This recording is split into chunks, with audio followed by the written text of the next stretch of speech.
시카고 인근 하이랜드파크의 총기 난사범이 여장을 한 채 현장을 유유히 빠져나가는 모습이 포착됐습니다. 연방준비제도가 인플레이션 억제를 위해 기준금리를 계속 올릴 필요성을 인정한 것으로 나타났습니다.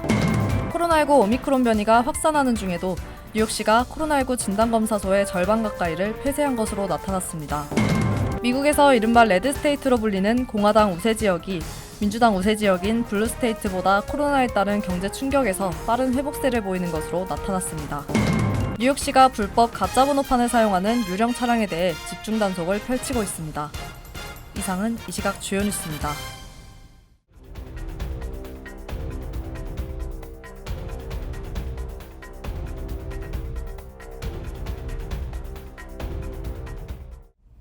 시청자 여러분 안녕하십니까? KBN 뉴스입니다.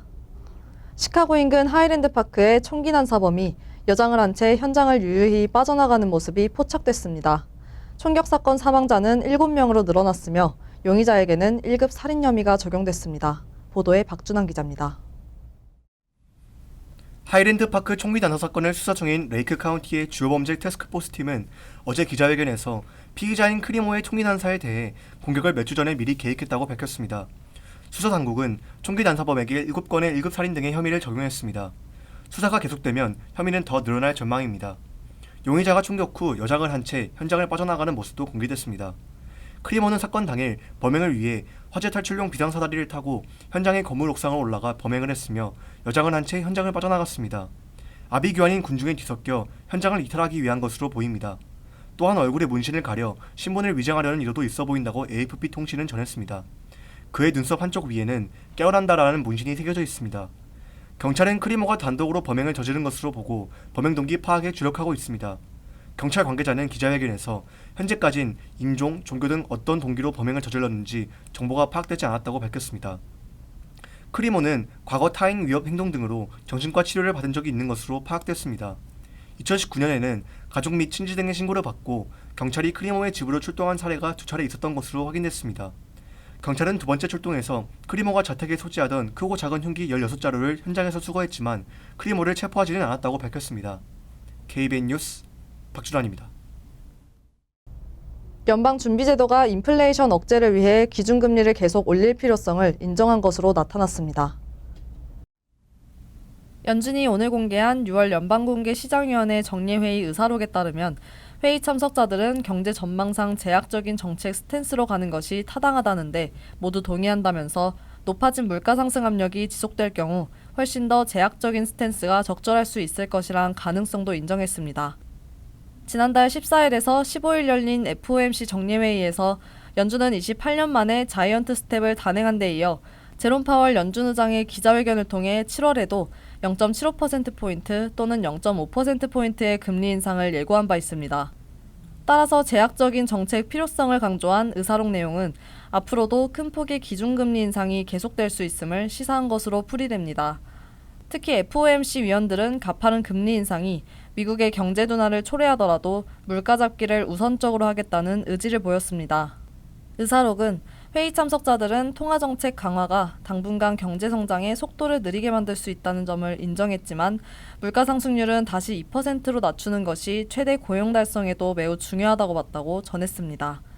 또 의사록에 따르면 6월 FOMC 회의에서 0.75%포인트의 금리 인상에 에스터 조지 캔자스시티 연방준비은행 총재를 제외한 나머지 17명이 동의한 것으로 확인됐습니다. 질병통제예방센터가 면역 회피 가능성이 큰 오미크론 바이러스의 세부 계통 변이인 BA.5 변이가 미국에서 우세종으로 올라섰다고 밝혔습니다. CDC는 지난 2일 기준 BA.5 변이가 미국 신규 확진자의 53.6%, BA.4는 16.5%를 차지했다고 어제 발표했습니다. 두 하위 변이를 합하면 전체에서 차지하는 비중이 70%에 달합니다. BA.4와 BA.5는 오미크론에서 파생된 하위 변이로 자연 감염이나 기존 백신으로 생긴 면역을 회피하는 특성을 가지고 있습니다. 이들 변이는 5월 초만 하더라도 미국에서 비중이 1%에 그쳤지만 지난달 19일에서 25일에는 각각 15.7%, 36.6%를 차지하면서 전체의 절반을 넘어섰습니다. 두 변이는 현재 미국뿐만 아니라 전 세계에서 빠르게 확산하면서 코로나19 재유행을 주도하고 있습니다. 지난 3일 기준 미 전역 7일 하루 평균 코로나19 확진자는 11만 323명으로 지난 5월 17일 3개월 만에 코로나19 신규 확진자가 10만 명을 넘은 이래 증가세가 꺾이지 않고 있습니다. 7일 평균 하루 코로나19 입원 환자는 3만 3,903명, 사망자는 387명으로 2주 전과 비교해 확진자와 입원 환자는 각각 12%, 사망자는 23% 증가했습니다. 뉴욕시의 감염 건수도 증가 추세를 나타내고 있습니다. 5월 말 7일 평균 하루 4,500건에서 소폭 하락했지만 최근 하루 감염자 수는 3,500명에서 4,000명 내외로 좀처럼 안정세를 찾지 못하고 있습니다. 어제 발표된 7일 평균 하루 감염률은 13.9%로 지역에 따라 20%를 상회하는 곳도 많이 있습니다. 재택검사 보편화로 양성 진단 시에도 집계되지 않은 수치를 포함할 경우 실제 감염률은 더 높을 것으로 보여집니다. 코로나19 오미크론 변이가 확산하는 중에도 뉴욕시가 코로나19 진단검사소의 절반 가까이를 폐쇄한 것으로 나타났습니다. 뉴욕 지역 매체 고다미스트는 2월 중순부터 4월 중순까지 뉴욕시 전역 코로나19 진단검사소가 총 270개소에서 144개소로 절반 가까이 줄어들었다고 보도했습니다. 집계된 진단검사소 수는 오프라인 진료소와 이동식 밴을 합산한 것입니다. 앞서 뉴욕시 보건당국은 코로나19 연방지원금이 삭감되더라도 백신 접종, 검사, 치료제 등 지원을 중단하지 않을 것이라고 약속한 바 있습니다. 검사소 폐쇄는 이런 약속을 깬 것이라는 비판이 제기되고 있습니다. 결과적으로는 뉴욕 시민들이 증상을 느낄 경우 간편하게 무료로 검사받을 수 있는 곳이 대폭 줄어들었습니다. 건강보험이 없는 경우 $100 내외의 검사 금액을 부과하는 곳이 대부분입니다. 이 같은 검사소 폐쇄에 대해서 시 보건당국은 5개보로 전역 200여 곳에서 배포 중인 무료 재택검사기를 이용할 수 있다고 설명하고 있습니다. 하지만 전문가들은 정확한 진단과 장기화된 코로나19 감염을 확인하기 위해서는 PCR 테스트가 필수적이라고 강조하고 있습니다. 또 재택검사 결과는 시 당국 공식 집계에 포함되지 않는 것도 문제입니다. 한편 일부 주에서는 코로나 예산을 세금 감면 등에 사용하는 등 전용하고 있는 것으로 나타났습니다. 워싱턴 포스트에 따르면 플로리다주는 고유가 대응 차원에서 10월 한 달간 휘발유 등에 대한 주 세금 부과를 중단하기로 결정했습니다. 여기에 소요될 것으로 보이는 약 $2억 달러는 코로나 대응 차원에서 지원된 예산입니다. 테네시 주지사도 코로나 지원 예산 $1억 달러를 판매세 면제 등에 전용하는 법안에 서명했습니다.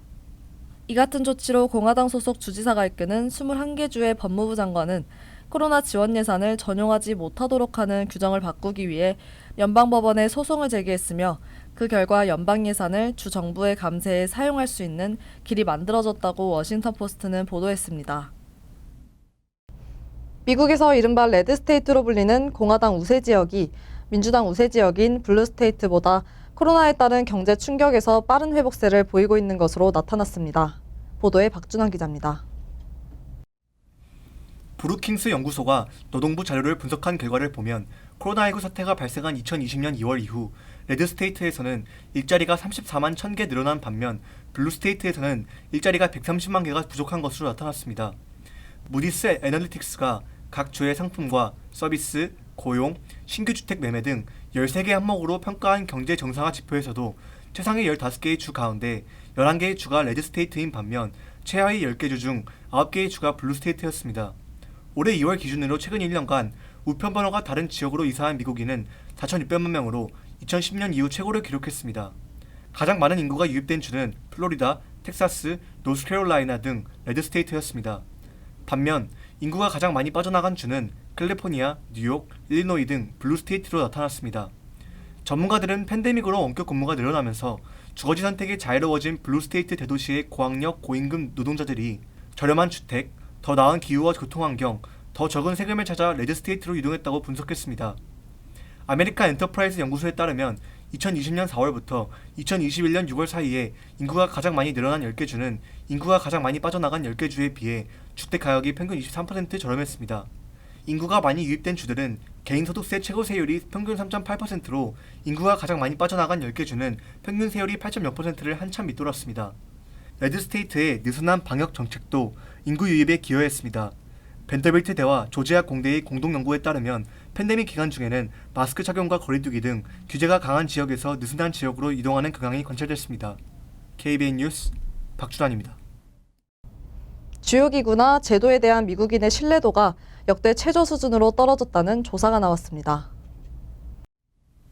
여론조사 기업 갤럽이 지난달 1일에서 20일 성인 1,015명을 대상으로 조사해 발표한 결과에 따르면 미국의 14개 주요 기구나 제도에 대한 신뢰도는 27%로 나타났습니다. 갤럽이 같은 조사를 시작한 1973년 이래 최저치며 처음으로 30% 밑으로 내려갔습니다. 작년과 비교해 5%포인트 하락한 수치입니다. 16개 기구 및 제도별로는 소기업에 대한 신뢰도가 68%로 가장 높았고 다음으로 카운티 64%, 경찰 45%, 의료 시스템이 38%로 뒤를 이었습니다. 교회 등 종교기구는 31%, 공립학교는 28%의 신뢰도를 기록했습니다. 반면 의회는 7%로 꼴찌를 차지했고 연방대법원 25%, 대통령 23%로 조사됐습니다. 신문 16%, 형사사법시스템 14%, 대기업 14%, TV뉴스는 11%를 기록해 신뢰도가 낮은 항목에 포함됐습니다. 조사 대상 16개 기관 및 제도 중 11개의 신뢰도가 1년 새 5%포인트 이상 떨어졌습니다. 특히 대통령에 대한 신뢰도는 15%포인트나 하락해 감소폭이 가장 컸고 다음으로는 11%포인트 하락한 연방대법원이었습니다. 갤럽은 2004년 전까지만 해도 신뢰도가 대체로 40%를 넘었지만 이후 하향 추세라면서 이라크 전쟁, 금융위기, 정치권의 당파주의, 포퓰리즘 부활, 전염병 대유행, 인플레이션 등을 요인으로 꼽았습니다. 경기 침체 우려가 확산하는 상황에서도 미국 기업들은 여전히 일할 사람을 찾지 못해 고심하는 것으로 나타났습니다. 노동부는 오늘 공개한 구인 이직 보고서를 통해 지난 5월 미국 내 구인 공고는 약 1,130만 건으로 집계됐다고 밝혔습니다. 4월에 1,170만 건보다는 다소 줄어든 수치지만 코로나 팬데믹 이전보다는 높은 수준입니다. 미국 기업의 구인 공고는 지난 3월 1,190만 건으로 지난 2000년 이후 최고치를 기록했습니다. 반면 지난 5월 새롭게 일자리를 찾은 사람은 650만 명에 그쳐 기업들의 구인난이 여전한 것으로 나타났습니다. 같은 기간 자발적으로 일자리를 그만둔 노동자의 수는 430만 명에 달했습니다. 역시 직전 달보다는 약간 감소했지만 기록적으로 높은 수치입니다. 자발적 퇴직자의 수가 많다는 것은 노동시장에서 노동자의 선택권이 커진 상황이라는 것을 의미합니다. 해고된 노동자의 수는 140만 명으로 직전 달보다 10만 명 늘었지만 코로나19 이전보다는 낮은 흐름이 이어지고 있습니다. 민간 고용서비스 업체들도 고용시장에서 여전히 일할 사람을 찾는 기업의 수요가 줄어들지 않는 상황이라고 밝혔습니다. 구인구직 사이트 집 리크루터는 6월 중순까지 기업들이 1,130만 건 이상의 구인 공고를 냈다고 추정했습니다. 베이야드 애드버타이징도 기업의 구인 광고 등을 기반으로 1,100만 개에 가까운 일자리가 비어있는 상태라는 분석치를 내놨습니다.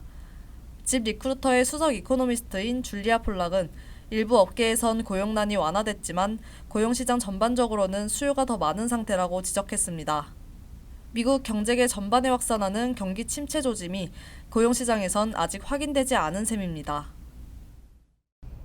뉴욕시가 불법 가짜 번호판을 사용하는 유령 차량에 대해 집중 단속을 펼치고 있습니다. 경찰은 이런 유령 차량들은 교통위반은 물론 총기나 마약 거래 등 각종 범죄에 이용되고 있다고 밝혔습니다. 박준환 기자가 보도합니다. 에릭 아담스 뉴욕시장은 뉴욕시경, 뉴욕시 셰리프국이 협력을 통해 가짜 번호판을 단 유령 차량에 대한 집중 단속이 이루어지고 있다고 경고했습니다. NYPD 통계에 따르면 올해 뉴욕시에서 불법 또는 가짜 번호판을 사용한 유령 차량이 총 16,448건 적발됐습니다. 이 중 1,700대가 견인 조치, 2,478대는 압류됐습니다. 뉴욕시장실에 따르면 임시 종이 번호판 악용 적발이 특히 증가했습니다. 지난해 한 해 동안 총 3,568건이 경찰에 의해 단속 또는 체포됐는데 이는 2016년 893건 대비 300% 증가한 수치입니다. 합법적인 종이 번호판은 오직 차량국에서만 발급받을 수 있지만 불법 임시 종이 번호판은 온라인으로도 쉽게 구할 수 있어 문제로 지적되고 있습니다. 또 경찰은 번호판 가드 부착으로 인해 번호판을 가리는 것에 대해서도 집중 단속을 하고 있습니다. 지난 6월까지 총 13,250건의 티켓을 발부했습니다. 지난해 동기 9,956건 대비 33% 증가한 수치입니다. 뉴욕주 규정에 따르면 자동차 번호판 위쪽에 쓰인 뉴욕과 아래에 적힌 The Empire State라는 명문 글씨가 명확히 드러나야 합니다. 경찰은 이런 유령 차량들이 통행료, 과속 단속 카메라를 피하기 위해 사용돼 뉴욕시에 상당한 금전적 피해를 끼치고 있으며 총기 및 마약 거래 등 각종 범죄 행위에 사용될 가능성도 크다고 설명했습니다. KBN 뉴스 박주단입니다. 캘리포니아 북부 지역에서 대형 산불이 발생해 주민 수백 명에게 대피 명령이 내려졌습니다. 캘리포니아주 에머도어 카운티에서 지난 4일 오후 발생한 산불이 하룻밤새 규모가 배 이상으로 커지고 있습니다. 여의도 면적의 4배가 넘는 지역이 피해를 입었습니다.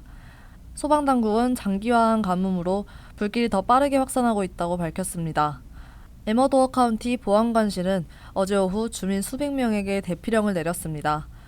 이 산불은 전날 캘리포니아주도 세크라멘토에서 남동쪽으로 약 65km 떨어진 복스비치 인근에서 시작됐습니다. 산불의 원인은 아직 조사 중이지만 소방당국은 독립기념일을 맞아 쏜 폭죽이나 바비큐에서 시작됐을 가능성을 의심하고 있습니다. 보안관실은 이에 따라 이 강변에서 물놀이하던 약 100명을 인근 발전소로 대피시켰는데 이후 불길이 번지면서 이들은 몇 시간 동안 발전소에 고립됐다가 이날 밤에서야 안전한 곳으로 이동했습니다. 소방당국은 이번 화재로 주요 전력 인프라 기반 시설도 위협받고 있다고 밝혔습니다. 하지만 험악한 지형 때문에 산불 진화에는 어려움을 겪고 있습니다. 이 지역의 전력회사인 PG&E는 이 화재로 에머도어 카운티와 인접한 캘러베러스 카운티 일부 지역에서 주민 약 15,000여 명에게 전력 공급이 끊긴 상태라고 밝혔습니다. 미 전국 합동화재센터에 따르면 올해 들어 현재까지 미국 전역에서 서울의 30배에 달하는 면적이 산불로 소실됐다고 밝혔습니다. 간추린 소식입니다. 한국행정안전부는 해외 체류자의 한국 내 주소 변경 방안을 담은 주민등록법 시행령 개정안이 지난 5일 국무회의에서 의결됐다고 밝혔습니다. 이 시행령은 공포 후 6개월이 경과한 내년 1월부터 시행됩니다. 이번 조치에 따르면 해외 체류자의 국내 주소를 속할 세대 또는 행정상 관리 주소로 변경할 수 있게 됩니다. 이에 따라 해외 체류자 변경 신고 제도를 도입해 다른 속할 세대의 이동은 물론 속할 세대가 없어진 경우 읍이나 면사무소 또는 동주민센터를 행정상 관리 주소로 이용할 수 있도록 주소 변경이 가능하게 됩니다. 연방우정국은 현행 58센트인 일종 우편물 우표 가격이 오는 10일부터 60센트로 인상된다고 밝혔습니다. 또 우편물 무게가 1온스씩 늘어날 때마다 현행보다 4센트 인상된 24센트가 추가됩니다. 엽서 배송료도 현행 40센트에서 44센트로 오르며 국제 우편의 경우 1달러 30센트에서 10센트가 오른 1달러 40센트가 적용됩니다. 하지만 이미 구입한 포에버 우편은 인상된 가격과는 상관없이 그대로 사용할 수 있습니다. 식품의약국은 트위터를 통해 지난달 줄에 내렸던 판매 금지 명령을 일시 중단한다고 밝혔습니다. FDA는 추가 검토를 진행하는 동안 유통 거부 명령을 일시 중단하면서도 이번 조치가 앞서 명령에 대한 취소는 아니라는 점을 강조했습니다. 이와 함께 이번 조치가 줄의 홍보와 판매, 배송에 대한 허가를 의미하는 것도 아니라고 설명했습니다. FDA가 줄에 대한 입장을 바꾼 것은 법원이 제동을 걸고 나섰기 때문입니다. 항소법원은 소송이 진행되는 동안 FDA의 명령을 중지시켜달라는 줄의 요청을 승인했습니다. 뉴욕주 감사원장이 발표한 뉴욕 브로드밴드 프로그램 감사 결과에 따르면 뉴욕에서 14,000가구 이상이 초고속 광대역 인터넷 서비스를 받지 못하고 있는 것으로 나타났습니다. 프로그램을 관할하는 브로드밴드 프로그램 사무국은 앞서 98.95%에서 광대역 인터넷 접근이 가능하다고 발표했는데 이는 과장된 수치라고 디나폴리 감사원장은 전했습니다. 초고속 광대역 인터넷 접근이 필요한 25만 6천여 세대 중 7만 8천 세대의 다운로드 속도가 최대 25Mbps에 불과한 위성 인터넷 서비스를 제공해 서비스의 질도 떨어지는 것으로 파악됐습니다. 환율과 증권 소식입니다.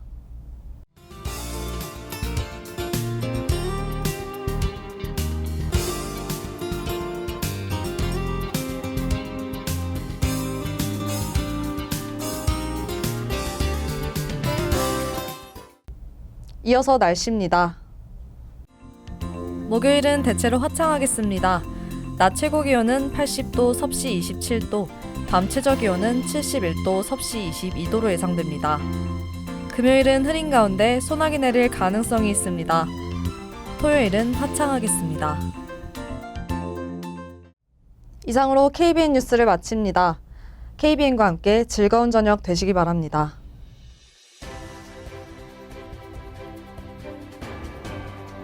미 동부 최대 한인방송 KBN이 제작하는 KBN 뉴스는 웹사이트 mykbn.com 그리고 유튜브와 페이스북에서 다시 보실 수 있습니다.